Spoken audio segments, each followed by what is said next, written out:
Lisa Brown. She's the Oakland County Clerk, Register of Deeds. Thank you for being with us here on the Oakland County MegaCast. Thanks for having me. Are you getting any rest? Not yet. Not yet. I know, people who have voted, if that was their role in the election, they go, oh, it's done. But, on the backside, still have work to do here. So not getting sleep yet. And if we could talk about that, because I will say, I think what's going on in Wayne County right now is shining a light to the entire process. So for so many of us that are just regular people, we, go in, we cast our ballot. That is when the real work starts for so many people on the back end. What is the process at the end of election day? The work on the behind the scenes starts way before that, but there's a lot that goes into just getting ready for election day. And like the precincts, that's under the purview of your local clerk, your city or township clerk. There's things that are done at the county level, and there's just a lot of work that goes into an election. But once election day arrives, yes, then of course things really go into high action, and absentee ballots are, they were started to count on election day. And, that day plays out. Once the polls close, once every voter has cast their ballot, if they were in line by 8 p.m. and all that, then there's a lot of work on our side. Yes, I know everybody sits there and waits for the results, but there's a lot that goes into that, including after the results are in. If anyone ever goes to like my website and they'll see unofficial results, and it'll say that for about 2 weeks after a November election. And that's because the results aren't official until they have been canvassed. And yeah, you saw we had some drama in Wayne County with that as well, unfortunately. But it's a process where every precinct has gone through. So the Board of Canvassers are chosen by the County Board of Commissioners. And there are 2 Democrats and 2 Republicans. But they're not there in a partisan way. They're there really just, we had one observer say, oh, it's like an accounting. So I think that was a pretty good description, but there's a long checklist that's gone through for every single precinct to just checks and balances, another check and balance that we do, but making sure that things balance, meaning the number of voters matches the number of ballots that were cast and counted on election day. But there's a whole long list of other things that are gone through as well for each precinct. And then after all that, once the canvasses are all done, then they sign off, and I'm the clerk to the Board of Canvassers, so I also sign off on certifying the election. So once that's all done, then when you go to my website to look at election results, it will say official results. And for me, after all that and signing all that, I also sign certificates of election for everyone who won. So in Oakland County, we've had hundreds of candidates, people who run from library board, state representative, it's the gamut. So I'm signing certificates for all those folks. So there's still, and of course our state board of canvassers meet next week. So that once that's done, I think we can feel a little bit more solid in where we are. This is not a new process. It's been around forever. But when you have a race such as what we've had this year, I think for people, they don't understand, like, what are the qualifications for someone to be on the Board of Canvassers? How do you get chosen? Is it if you're a member of a party? How does that happen? Well, that's a great question. People don't usually ask that. And people really have not taken an interest in the canvass before. And I welcome that we had observers, and I'm glad we had observers for people to learn what it is that goes into the whole process. Unfortunately, some of the observers thought they were going to be canvassing the election themselves, or they thought they were going to see ballots being counted, but that's part of the learning process. So, but the canvassers, they have a 4-year term, so they rotate. So every 2 years, it's a different Democrat and a different Republican that are up.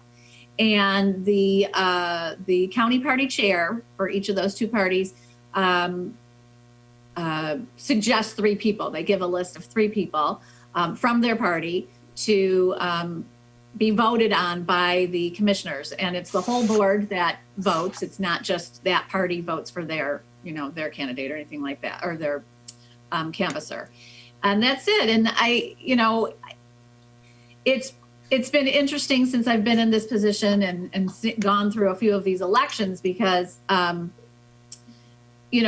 some people would be limited. Like you're saying, what are the qualifications? Well, it's not so much what are the qualifications as what don't we want? What don't we want from a canvasser? And what we don't want from a canvasser is someone who is working on someone's campaign, because I often help with the canvas. I go down and I canvas, but being on the ballot, I don't touch it. So if somebody has been working on a campaign, they wouldn't be able to touch that municipality, or if it was countywide, they wouldn't be able to help either. So, but it's up to the party chairs as to what names they bring forth to the Board of Commissioners. I think the entire process has been fascinating. And I think if anything comes out of this crazy election, it is that the general public has become more aware of the process. It's not as simple as you going in and, casting your ballot. There's so much more that goes into this entire process. And with that, we saw a record number of people with mail-in ballots here in the state of Michigan. I know other states have been doing it for years, but one thing that I'm hearing coming out of it is a lot of people are confused. What is the difference between a mail-in and an absentee ballot? And is there really a difference at all? No, there's not a difference. There's not a difference. They're the same thing. It's just different words for the same thing. What I call different is early voting, because there are states that have early voting. And that is that when you vote, when you fill out your ballot before Election Day, you're actually putting it in a tabulator. It's being tabulated before Election Day. Michigan, we don't have that. No ballots are tabulated until Election Day. So that's where I find, I know that other people have said we have early voting in Michigan. I think it's confusing to people. I know I've received phone calls and emails, where can I go vote now? And you can fill out an absentee ballot now and return it to your local clerk, but it won't be put in the tabulator. So, but mail-in vote, absentee vote, they're the same thing. So the certification process is the same. Because I think that's the confusing. People are saying, well, if I go and I'm absentee, then they're verifying I am who I am. Whereas a mail-in, because we did have cases where maybe you got the application for the person who lived at your house prior to you. Mm-hmm. And while it is a felony to fill out and vote for someone else, right? It's also kind of hard to track that process. And we had situations in Detroit where maybe a dead person voted, but in that case, it wasn't that the dead person, it was an issue of a father-son with the same name type thing, and one filled out. So what is the process to try to clean up the voter registration rolls? Is there something maybe should this process be changed so that maybe if you haven't voted in 5 years, you have to re-register or something so that we can make sure that the rolls are cleaned up? Mm-hmm. So, well, now I forgot what I was going to say with what you started with the question. If you do mail in your ballot, your signature is being checked. Your ballot isn't just accepted if you mail it in. Your local clerk or staff, they're comparing that signature. And that's why every time I spoke anywhere, it was make sure you sign that outer envelope. If you don't sign that outer envelope, your ballot isn't going to be counted. But not only that, if you broke your arm and your signature was different, that would be an issue too. So, and we did have a case, and not in Oakland County this election, but in Canton, where a father forged his daughter's name. Well, local clerk checked and saw this is not a signature match. And so it is being checked. It's not just that your ID, yes, when you go to vote. And remember, you're not required to have an ID when you go vote in your precinct. If you don't have an ID, you have to sign an affidavit of identity, which again, lying on that is also a crime. So a lot of ways to break the law if you're trying to cheat in an election, but and commit fraud. So there is a check in place if you mail in your ballot. That signature is checked. And if it doesn't match, your local clerk is required to, that was in new legislation, to reach out to you so that you can try and remedy that situation, remedy your signature. You've approved, no, that is my signature. I'm sorry, my arm's in a cast, and so that's why it looked funny, or I had to sign it with my left hand, or whatever it is. As far as the voter rolls, there already is something in place that it's in the law that if you haven't voted in, I think it's 2 federal elections, something like that, your local clerk is supposed to mail out a postcard to you to say, hey, I want to make sure you still live here. And so, you still want to be a registered voter, that sort of thing. And, sometimes those postcards will just come back because that person doesn't live there anymore. So then the local clerk is, to take that person off the voting rolls. But, there's some people who get it and kind of ignore it too and don't respond, or aren't proactive. Like, oh, I got married. Let my clerk know I'm now, my last name is different. So cross me off with my maiden name and now have me with my married name. So I'm not registered as 2 people, sort of a thing. So, but there are processes in place to do that. And as far as like deaths, I know some of our local clerks, they watch they look at the obits to update their records. We send death records to local clerks so they can get people off. There is there can be a window of time, I guess, and I think that happened in another county where the local clerk wasn't checking the obituaries and everything, and somebody voted and then they died before election day. So, there's a lot to keep up with, but there's ways to know. It's just a lot of work.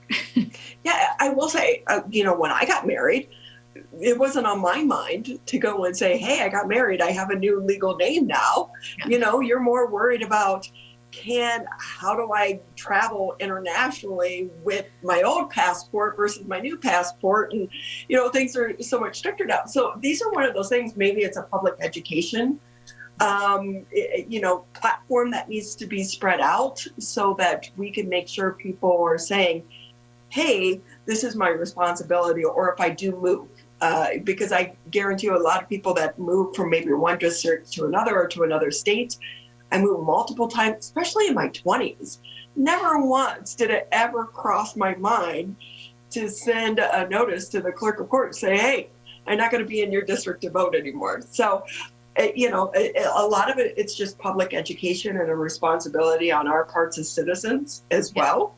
Yes. So but if you move in Michigan, if you're moving within Michigan and you're changing your driver's license, that's automatically going to update your voter registration. So there's that scenario. It's not just every time you move you have to take care of it. When you're conducting business with the Secretary of State's office, that's gonna now. It used to be an opt out. Now it's an opt. No, it used to be an opt in. Now it's an opt out.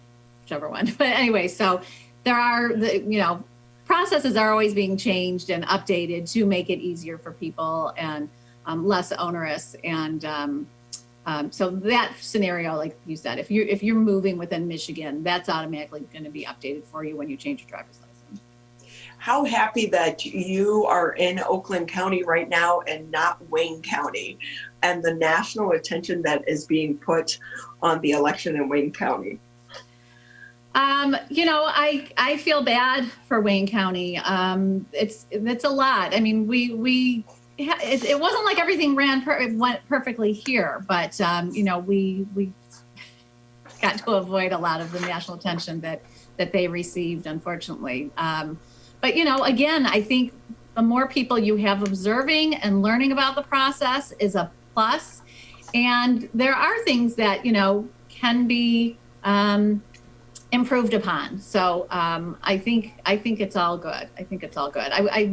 My takeaway is I want people to understand the process and know that there are so many checks and balances in place to ensure that our elections are accurate and secure and fair. And that, like I said, any canvas you can come and watch every election, it's open to the public. And learn, because there was so many, and I still get emails. I'm still, even though the election's over, I'm getting emails from people just with false information. They're just completely, I don't know where they're getting the information, but it is completely wrong. And people shouldn't hesitate to reach out to either to my office or to their local clerk to ask a question, because if you're seeing it on social media, please check the source. Learn from the experts. Like, we are committed to this. This is, we take an oath to uphold the Constitution and everything else. And we are committed to the process, and it's not about partisan politics. It's really just about our democracy. Lisa Brown with us on the Oakland County MegaCast. She is the Oakland County Clerk and Registrar of Deeds, joining us on the program today. And Lisa, on the topic of what's going on in Wayne County and putting some perspective on that in Oakland County and helping people learn the processes that are in place. We've heard a lot of information and a lot of noise also about unbalanced precincts in Wayne County. For those that are not familiar, what does it mean to have an unbalanced precinct?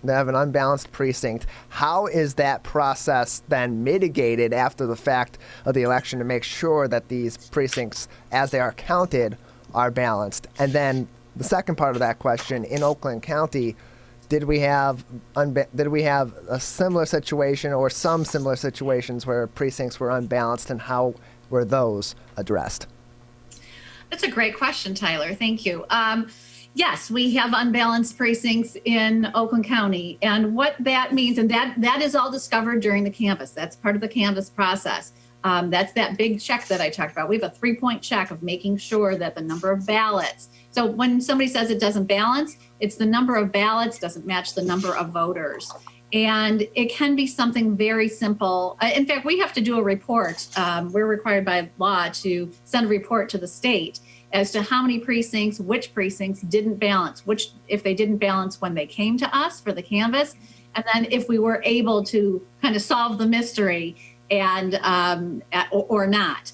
So, for instance, like we had a municipality that issued a ballot from, I'll say, precinct 1 to a voter, but that voter lived in precinct 2. So it didn't balance because, their name as a voter was in one precinct, but a ballot was executed in a different precinct. Does that make sense? Did I explain that well? Yes. Okay. Yes. So sometimes, sometimes they're easier to figure out, or, the poll workers forgot to write that this person spoiled a ballot, or do that in the spreadsheet, in the balance sheet, that they forgot to add in that, somebody spoiled a ballot. So one voter used 2 ballots. They didn't both get counted. One was spoiled, but so that is the accounting for, an extra ballot, so to speak. So some of them, it's really easy to figure out. For anyone who works in a precinct, your remarks are always very helpful. So thank you for those, because they really can make it a lot easier for us to figure it out. But sometimes they're not, and you can't figure it out. And I'd say like the bigger issue, or when it really comes into play, yes, it's unnerving, and there's something, if it doesn't balance, like it's this unsolved mystery. It's like a cold case. You really want to, especially as an election administrator, you want to try and figure it out, but sometimes you can't put the pieces back together. But if there's a recount in any race, if a precinct doesn't balance, those ballots would not be recountable. So if we were to have a recount, and we saw this in 2016, remember we did a presidential recount across the state. I know Wayne County had a lot of attention then as well with the unrecountable precincts, because of, some of them did not balance. So it means that the election results from election night would stand for that precinct only, and then any other precincts that are recountable, they would be recounted. But it happens. Unfortunately, it happens everywhere. Humans, it's a long day. People make mistakes. We had an issue in Oakland County that ballots were sent to us twice. That one time they were labeled as precinct ballots, and then the second time as absentee ballots. And so, we caught the mistake and had to correct it. It ended up changing the results of a race because, like I said, I think it was 7 precincts were counted twice. But it was a human error. And like I said, it's a very long night for very long day and night for election administrators as well as everyone who works the election. But there are, training does help. Better training does help as far as making sure that, to help with things being balanced and that sort of thing, with having precincts balanced. But sometimes it starts in the clerk's office. Sometimes it starts with a wrong ballot being issued. Sometimes it starts in the precinct with, remarks not mentioning a spoiled ballot. I mean, there's just a gamut of reasons as to why a precinct wouldn't balance.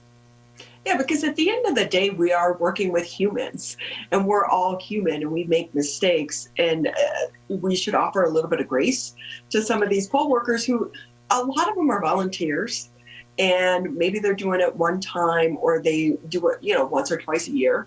Mm-hmm. So like you said, training could be an issue as well.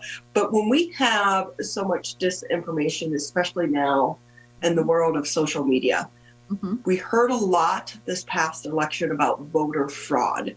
When you have misinformation make public, it goes it's like a wildfire, right? It just continues to spread. Mm-hmm. What is your plan of attack to try to get out the right information? And in some cases, even when you explain what happened, are there people who aren't going to listen to what really happened anyway? Yes, I think you're always going to have people who are going to choose who they deem as a credible source. And it's not always going to be the election officials or election administrators or people who, do this for a living. I mean, to hear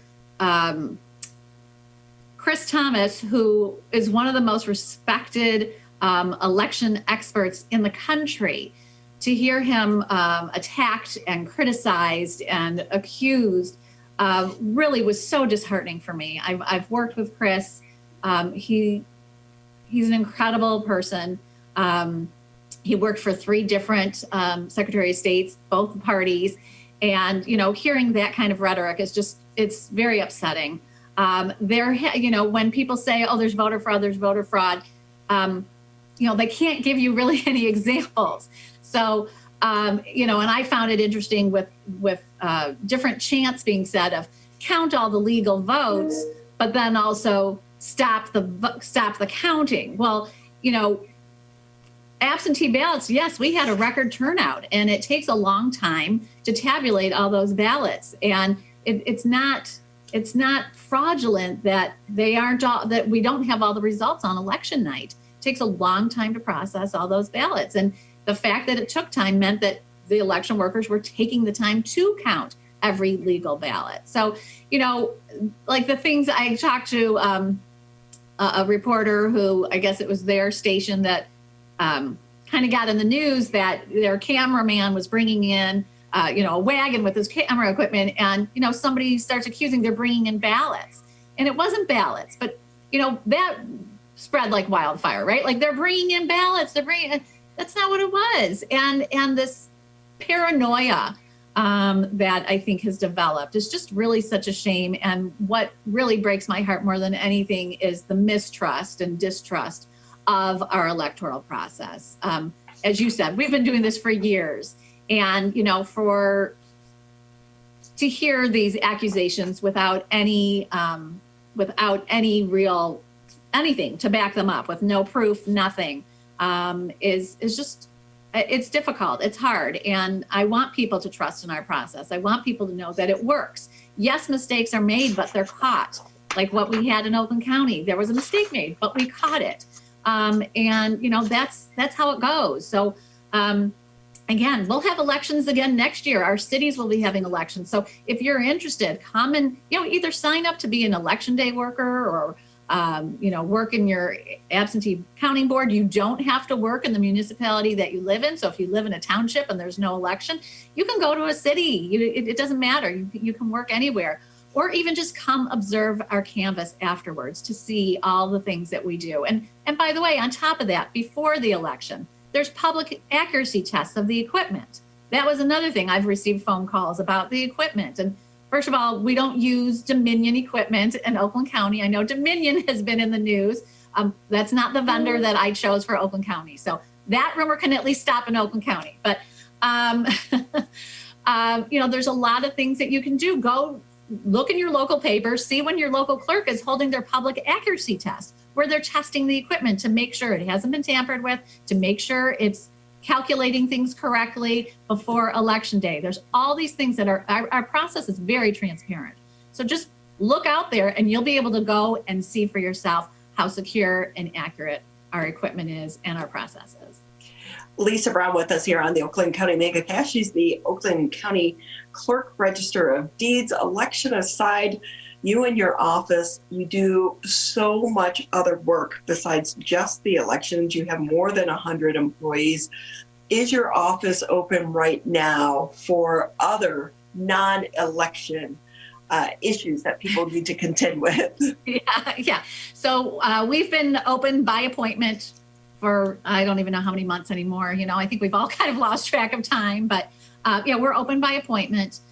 We are encouraging, especially during these 3 weeks now, encouraging people that if it's something that you can do online or by mail, to please do that. We're really trying to limit our appointments to people who have to perform business with us that they cannot do by mail or online.